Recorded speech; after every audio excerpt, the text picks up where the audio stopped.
Namaskaram all. So let's start with the exempted services. This is notification number 12. This is notification number, please see here, 12 oblique 2017. Notification number 12 oblique 2017. CTR, Central Tax Rates, dated 20th June 2017, obviously amended as per latest requirement. So has exempted, this is the exemption notification which has exempted various services wholly from CGST. That means the whatever services we are going to discuss now are exempted to the extent, to 100% extent. Okay. So let's see. Now, what is the difference between CA and CMA module? So allow me to show you that. So under CMA module, all these services, please understand, all these services are written in entry wise. This is how law was prepared. So it's a kind of Bare Act. Bare Act means you can understand the notification which was originally printed by the ministry, the same notification as it is given in this module. Okay, CMA module. Look at this. Okay.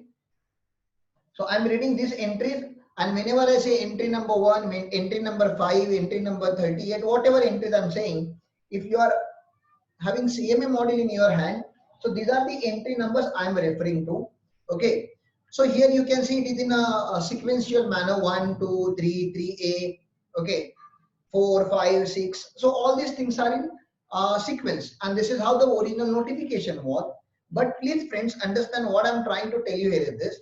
What a CA Institute has done, CA Institute has reclassified the sequence according to industry.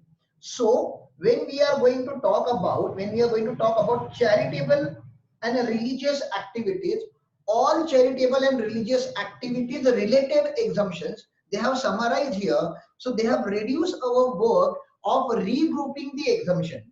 So I will be teaching you from CA intermediate module, and I am going to teach you entry number 1 and directly then entry number 13. So please understand, I am not going in a sequential order, but I am going industry wise, the way IC have written the study material. So what is this table? This table is a Bare Act. Simple entry as it is prepared by ministry is given here. So that's a Bare Act. But sometime by reading Bare Act, we will not be able to understand the whole aspect of that particular entry. And therefore, our module have given us the whole content in analysis form as well. So we will be studying this from analysis part, and because whenever this is like the legal content is small, we can read it from the both. Okay, so allow me to read it from the legal content first, and then I will be explaining you from the analysis part. Services by, so this by is important, it's not services to. Services by an entity registered under section 12AA of Income Tax Act 1961. So please understand, if you wanted to declare yourself as a religious or charitable entity or NPO, in a GST law, you are not having any separate provision where you can go and take a registration under NPO. No. In GST law, if you wanted to call yourself as a non-profit making organization, charitable organization, then you need to take a registration under Income Tax Act section 12AA. Meaning thereby, if you are not registered under income tax, and even though you are doing a charitable activity, you are doing good to the society, still you will be liable to pay GST as well as income tax, because income tax as well as GST, both the act exempts the entity which is registered under section 12AA. So unregistered entity will not enjoy the exemption as compared to registered entity. This is one thing. Secondly, here the wording is by way of.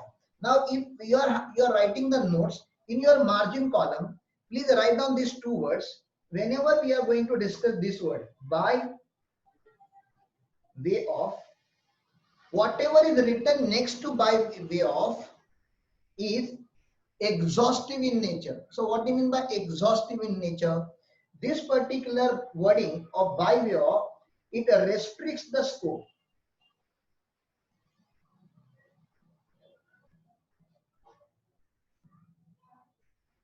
In simpler language, restrict the scope means This is the limited or exhaustive. Limited exemption or exhaustive exemption. Okay, this is limited to particular activity which are written there. The opposite of by way of is in relation to.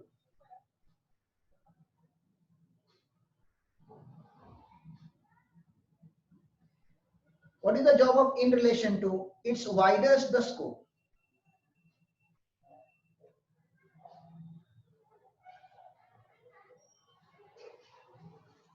Okay, this is inclusive in nature. Here it is exhaustive in nature, here it is inclusive in nature. So whenever you are going to read the wording by way of, what is the implication? I'll tell you what is the implication.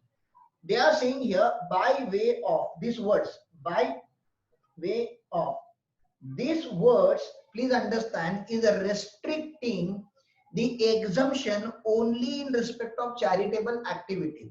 So the NPO will get exemption only for those activities which are defined as charitable activities. Here you cannot apply your brain and emotion and say, no, no, this is also exempt, that is also charitable, that is, no, no, no. Charitable means whatever is written by the act is charitable. You cannot apply your brain. I'll take you to the definition of charitable activities from the explanation. Okay. Look at this. Entry number 1 of notification exempt services provided by an entity registered under section 12AA of Income Tax Act 1961 by way of, these words are important, by way of charitable activity. Thus, in order to claim exemption under entry number 1, entry 1 of notification, following two conditions must be satisfied. First, the entity has to be registered. Secondly, the entity must carry out one or more specified charitable activity. See, in law, that word is not written, specified charitable activity. So how do you know it is written as a specified? Because the wording by way of has to give a exhaustive list of charitable activities. So only activities which are written in this entry are exempt. Any word which is not written in this entry is not exempt. Believe me, friends, exemptions looks very simple. Okay, they are simple in fact, but you need to put a lot of energy and time into understanding it. Once you understand it, then retaining it. For understanding, I'm there. I'm explaining to the best level. Okay, I'll try my level best that you should understand, you should retain maximum content out of it. But for retention, you need to go for at least 5 to 6 revisions. Not one, not two, I'm talking about 5 to 6 revision. Then only you will be able to retain the exemptions, because it's not one page, it's not two pages, it's almost 100 pages that you need to keep in mind. Okay, so let's start. Before proceeding further, let us first understand meaning of charitable activities, because that is the means activity. Okay, charitable activity relating to public health. Charitable activity relating to public health. So it's not a private hospital, it's a public hospital. Okay, public health. Again, there you can see this word. So public health is not general public health doesn't cover here. Only by way of. So we are not talking about healthcare, we are not talking about hospital, we are talking about NPOs, NGOs, non-profit making organization trust which are running public health. For whom, sir? For care and counseling. First, care and counseling. For whom? So this is very important. So this list is exhaustive list. Terminally ill person or person with a severe physical or mental disability. With a severe physical or mental disability, one thing. Secondly, person afflicted with HIV or AIDS, person afflicted with HIV or AIDS, person addicted to dependence dash forming substance such as narcotic drugs and alcohol. So addicted people, you must have seen some movies which were launched recently, Sanju, and there are other two, three movies related to drug abuse and Udta Punjab and all. Okay, you might have seen some of the movie. So government or NPO, they run some institution, we call them rehab centers, where these people go and they get cured. Okay, so that public health. Public awareness of preventive health, family planning, prevention of HIV infection. So if these activities are done by any NPO, then it is exempt. Okay. Next one is advancement of religion, spirituality, and even Ramdev Baba. Okay, advancement of religion. That means if you are NGO which are running, Ganesha temple, or Govinda Pathak, or many organizations in Mumbai are doing these activities. Okay, advancement of religion, spirituality. Lot of Babas are there. Okay, and yoga, Ramdev Baba. Okay, so that is also exam. Advancement of education, but this is not education that we normally take. This is not normal education. Education program or skill development program relating to. So relating to whom? Relating to abandoned, orphaned, relating to abandoned, orphaned, and homeless children. Okay, physically and mentally abused or traumatized person, prisoners, person over the age of 65 residing in rural area. So please understand. So this is the Gramin or rural old age people. For them you are doing something. So by looking at this entry, you should understand this is not an education that you and me are taking right now. This is an education that is for a specific section of the society which requires love and care. Okay, and therefore it is done by NGOs. And if they do it and if they earn some money out of it, that on that they don't have to charge GST, which is in a social context. You should understand the government is encouraging a lot of NGOs to do this work. The last one here is preservation of environment, including watershed, forest, and wildlife. Okay. Thus, only those services provided by charitable and religious trusts registered under income tax, which falls within the above definition of charitable activity, are eligible for exemption. There could be many other services provided by such charitable and religious trusts which are not covered by the definition of charitable activities, and hence services would attract GST. So this is what I was trying to tell you, because the language is written as a by way of. Whenever language is by way of, only what is written is exempt. Whatever is not written should be taxable. Okay. For instances, grant of advertisement right to a person on a premises of a charitable or religious trust, or on publication of the trust, or granting admission to event, functions, celebrations, show against admission ticket, etc., would attract GST. So what they are saying, if you go to Siddhivinayak temple next time, and if you can see some advertisement hoardings there, which is allowed by Siddhivinayak trust by charging some money, then that will become taxable activity, because advertisement was not covered under exemption. Or if Siddhivinayak conducts any show tomorrow, any drama, any show tomorrow, and they keep ticket for that, so it will be taxable. Okay. In the following para, we have examined some of the services provided by the entity registered under section 12AA. So look at management of educational institution by charitable trust. Okay, let's look at this. Activities of school, colleges, or any other education institution run by charitable trust by way of education or skill development of abandoned, orphans, homeless children, physically and mentally abused person, prisoners, or person over the age of 65 years or above residing in a rural area, not urban area, rural area. Okay, will be considered as a charitable activity, and income from such will be wholly exempt from GST. That's fine, sir. The term rural area means the area comprises a village as defined in land revenue records, excluding the area under municipal committee, municipal corporation, town committee, cantonment board, notified area committee, or any area that may be notified as the urban area. So obviously the definition of rural area is a negative one. If you are not in urban area, then you are in a rural area. That's fine. Activities of school, colleges, institution run by trust which do not come within the ambit of charitable activity. So there are a lot of schools and colleges run privately by this trust. If they are not falling in the first category, orphan, homeless, mentally abused, if it is not of that kind, then it will be taxable. Will not be exempt under entry number 1. So entry number 1 will not give them any benefit. But there is the entry number 66, the later entry. In that entry, it may become exempt. Okay. However, such activities may be exempt under entry number 66. That we will discuss for educational program later on. So this was the first entry that I wanted to discuss about charitable activities.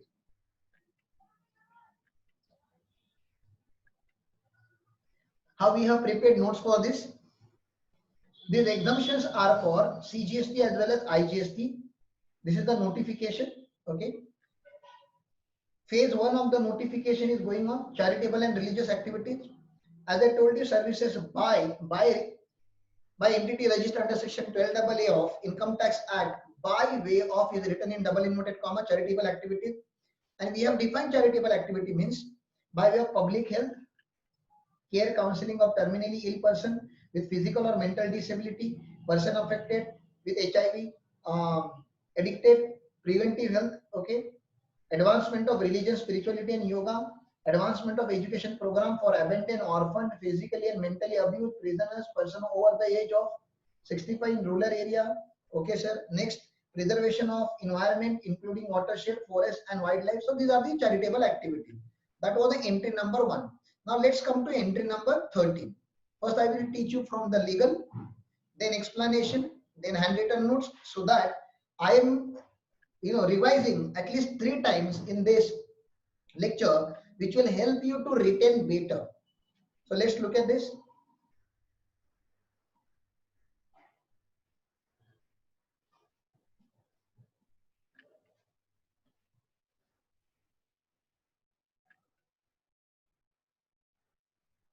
Services by a person by way of, again by way of came here, okay. Conduct of religious ceremony. Now this is person, this is not a trust, this is just a simple person. Technically we are talking about Pandit ji, okay. Pandit ji, priest, Molvia, okay. So we are talking about these people who provide or who function certain religious ceremony, okay. Conduct of any religious ceremony. Second, if you have seen Siddhivinayak temple, the best example is Siddhivinayak temple. If you enter into Siddhivinayak temple, and many of you, I believe, many of Mumbai people, they must have visited at least once to Siddhivinayak temple. So if you see, when you enter from the main entry gate, they will check you, scan you, and then once you are inside the temple is in center, but around the temple there are a lot of shops, isn't it? Have you seen this? Can you imagine this? Please reply. Around Yes. the temple, you cannot speak. Please reply in chat box because I have put mic, so I can't hear you. So if this is the main temple, okay, this is the main temple. Around the temple there is a wall and there are shops here. All these shops are there. Okay, good. You people can imagine this. So don't you think these shops are inside the premises of the temple? So these shops must be paying rent to Siddhivinayak Temple Trust. Yes or no? What is your understanding? Are you getting this? These shops must be paying a very good amount of rent, prime location, and they must be paying very good amount of rent to the temple. That rent should be exempt or should be taxable. So that's a question I'm going to ask you. The rent paid by these shops to the temple should be taxable or should be exempt? Come on, please tell me. Should be taxable. Very good, very good. I'm only saying it should be taxable. And I also have understanding it should be taxable because the rent in Mumbai for those small shop might be in 20,000, 25,000, 30,000, 40,000, 50,000. A very good amount of rent they are charging because the business is very good there. Now, secondly, do you understand that for performing certain religious activity, if we go to temple, like in Brahmins they perform thread ceremony. Thread ceremony in Marathi Hindi, I guess we call it Janma, something like this. Okay. Then there are certain religious functions like birth ceremonies, death ceremonies. Just now, this was a month of feeding the dates. So you might have done a lot of puja and all at your home. We call it as particular Amavasya was there yesterday, I guess, if I'm not wrong. A lot of people were putting food on streets, like they offer the food to their elders who have died in the past. So this is what they do. So some people perform some religious ceremony in temple. So birth ceremony, death ceremony, thread ceremony, marriage. Okay. So all these things they do in temple. And many of temples are having fixed rate charge for that. If you want to perform this puja, this is the rate. If you want to perform this puja, this is the rate. If you want to perform this puja, this is the rate. So there are fixed rate charge to many temple. If you go, please observe this. So what government is saying, it should be taxable usually, but it is subject to some monetary limit. Let's look at that. Renting of precinct. Precinct is premises. Okay. Renting of precinct of religious place meant for general public, owned and managed by the entity registered as a charitable or religious trust under section 12AA of Income Tax Act, or trust or institution registered under section 1023 of Income Tax Act. All these are section of income tax. So you need to understand only it should be registered under Income Tax Act. However creates exception. However, nothing contained in entry B of this exemption shall apply. That means it will not apply. When exemption will not be applied? Renting of rooms where charges are 1,000 or more. If anybody have traveled to Nanded, Nanded is one of the place in Maharashtra. In Nanded, we are having what you say, mini golden temple. Okay, so amazing Gurudwara is there. I guess the name of the Gurudwara is Sachkhand Gurudwara, something like this. And in that Gurudwara, if you enter in Gurudwara, the main Gurudwara is here. So this is the Gurudwara, say for example. Again, they are having also premises, very big premises. Okay, maybe in acres they are having these premises, and here they are having buildings. So why these buildings are there? So these buildings are actually guest house. People from very long distance, they come to visit this particular Gurudwara, and this Gurudwara arranges those rooms at a very reasonable rate. And some of those rooms are also available for free of cost. Food is free. Okay, food free, what prasadam free, everything is free there. Majority things are free, but just to maintain the property, they take very nominal charges. Apart from that, in Mumbai, I know many of you are Sai Bhakta, Sai Baba Bhakta. You go to Shirdi to visit Sai Temple, and if you go to visit Sai Temple is also having some kind of residential facilities for the tourist who comes to visit the temple, isn't it? Have you seen that? Have you stayed in those buildings owned by Shirdi Samsthan in Shirdi? Sai Baba Samsthan Shirdi? Okay. So that I believe when I visited few long back, maybe 7-8 years back, I have visited there. The rent was around 300 rupees, 400 rupees per night, not more than that. And some rooms were also available at 100 rupees as well. Okay. So they charge this nominal amount of rent and they provide stay facility. So it's like a hotel, but it's not a hotel. It's like a religious hotel. You can understand this. Okay. So renting of rooms is exempt. But when is it exempt? If you are charging less than 1,000 per day, then exempt. If you are charging 1,000 or more, then it will become taxable. And therefore, maximum rent which is exempt is the 999. Do you understand this? Per day. Sir, if you want to enjoy the exemption, this number you should understand.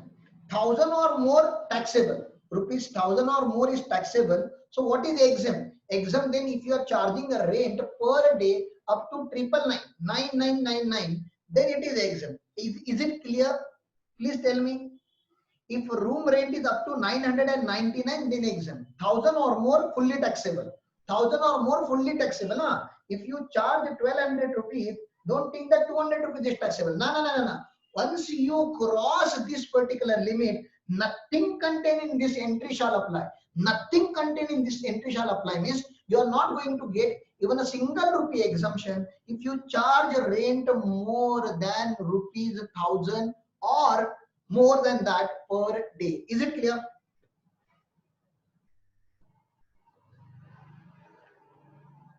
Is it clear? Oh my God, please reply. Is it clear? Are you getting this?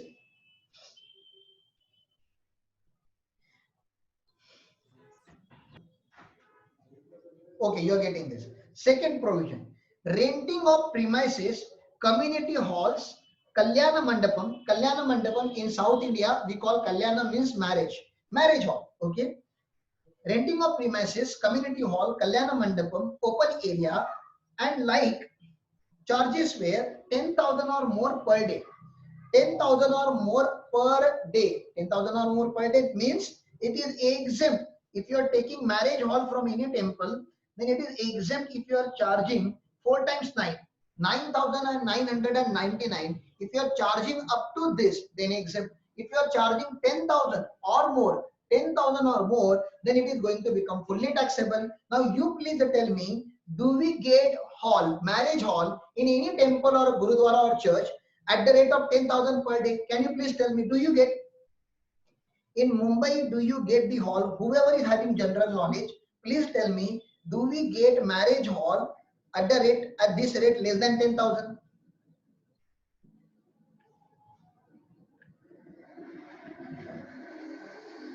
I believe none of you is married, so you don't have the general knowledge. Let me tell you, the rate which is going on in Mumbai for per day is in lakhs. 1 lakh rupees per day, 2 lakh rupees per day, 5 lakh rupees per day, 8 lakh rupees per day, and therefore getting hall at this rate is nearly impossible in cities like Mumbai. But if yes, in small towns, in rural areas, it is possible that temple is charging only 5,000, only 2,000, and they are arranging the ceremony. So if they are arranging the ceremony and if they are giving you it on rent for 999, like triple 4 times 9, then it is exempt. More than 10,000, if some temple is charging 15,000 rupees, then sir, if they are charging 15,000 rupees for a Kalyana Mandapam, whole 15,000 rupees is taxable. No exemption at all. Okay. The next one. Now shops. Let's come to shop.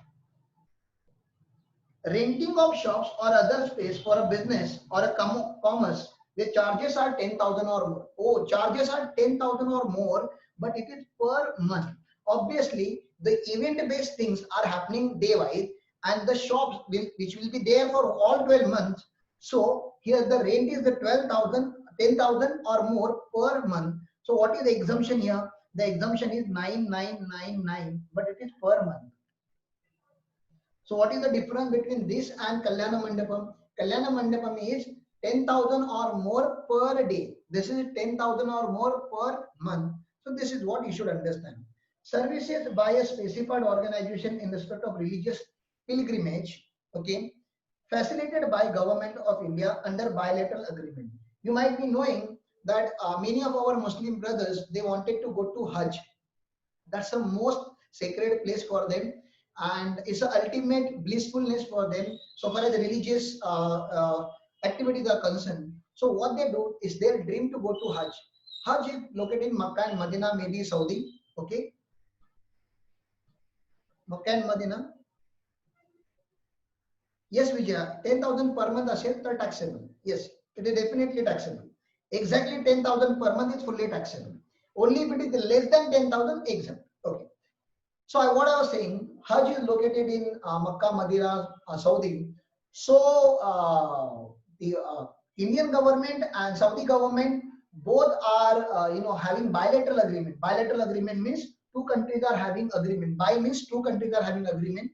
And if there are organizations who are arranging this pilgrimage for them, because it is very costly to go and come back from them, and many poor families don't afford it. So there are various religious bodies, religious or NPOs, they support these people who wanted to go there. So their activities are exempt. Next one, service by way of training and coaching.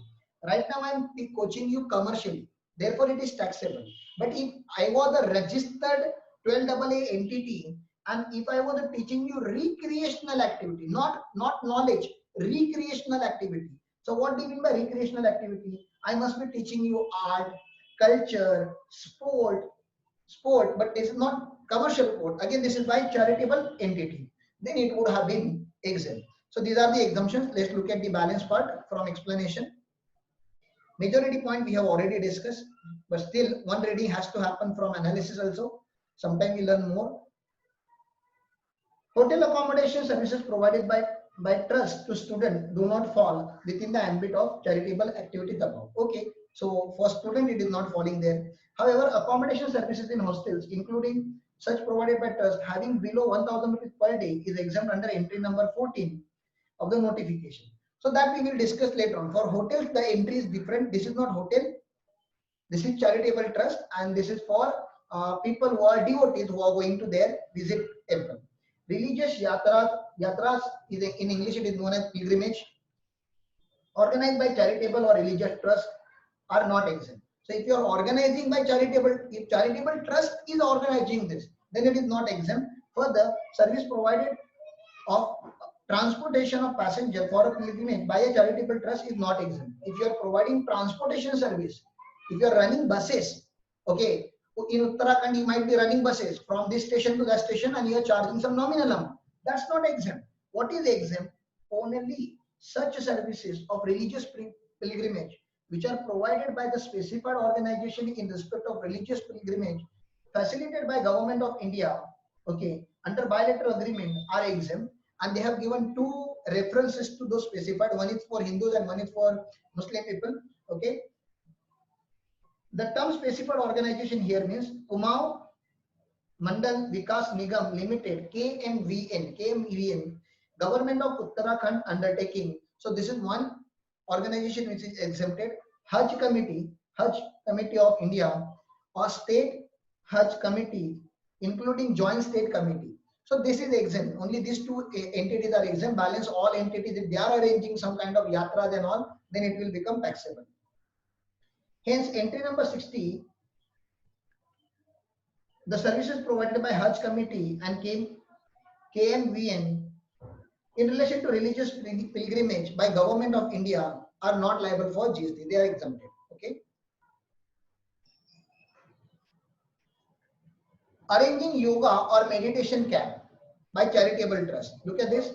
As discussed above, services provided by entity registered under section 12AA by way of advancement of religion, spirituality and yoga are exempt, so that's okay. Fee or concessional charges in any other form from the participant for participating in a religious yoga or meditation program or camp meant for advancement of religion, spirituality, yoga shall be exempt. Okay. Residential programs or camps where the fee charge including cost of lodging and boarding shall also be exempt as long as the primary and predominant activity or objective or purpose of the residential programmers or camps is advancement of religion, spirituality and yoga. However, if charitable or religious trust merely or primarily provide accommodation or serve food and drink against the consideration in any form including donation, such activity will be taxable. If you are doing any other activity which are not predominantly yoga, spirituality, then definitely it is going to be taxable. Similarly, activities such as holding fitness camps, classes, in those aerobics, dance, music will be taxable. So if there is an organization which is going to teach you Zumba and Western dance and all, that will also become taxable. Let's look at one example given by institute. Bhavya Jyoti Foundation, a charitable trust registered under section 12AA of Income Tax Act 1961, has organization meditation camp which includes in spirituality for the old age people. GST would be exempt on the same services provided by the entity under section 12AA of Income Tax Act by way of advancement of religion, spirituality and yoga are exempt. So that's exempt, that's okay. Hospitals managed by charitable trust. Exemption available to healthcare services under entry number 74, that we will discuss later on. What is exemption under section 74? Training and coaching activities. So there is entry number 80, just now we have discussed. Some recreational activities are exempt under this entry. Those are arts, culture and sport.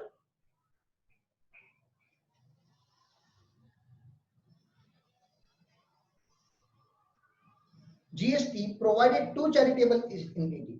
GST provided two charity. So if I'm providing services to, if I'm an auditor and I'm doing audit of charitable entity, then I cannot say my client is exempt, so I am exempt. No, that you cannot say. These services are provided by charitable activity, charitable entity. If you are providing two, then it will become taxable unless and until it is exempted in some other entry. By default, it is taxable. Okay, it is the ambit of GST. Conduct of any religious ceremony is also exempt here. So look at this. Ramananda Joshi, a priest, charges 12,000 for conducting religious ceremony on the birthday of Ghanshyam's son. The amount charged for any religious ceremony is exempt from GST. This about to log out. Please re-log in at 12:30. Read whatever I have taught you. It is there in your module as well. And please re-log in at 12:30. Renting is exempt, but there are limits. There are limits. We have just discussed those limits. Let's look at this. Durga Devi Trust, a religious trust registered under Section 12AA of Income Tax, owns and manages a temple in the locality. It runs the commercial shops located in the precincts, same like Siddhivinayak temple. For 10,000 rupees per month, 10,000 rupees, it's fully taxable. The consideration so received is liable for GST because it is not less than 10,000 rupees. Exactly 10,000 is fully taxable. Sarva Shiksha Foundation Education Institution registered under Section 1023C. Okay, it is registered under income tax and runs Gurudwara. It ran the community hall.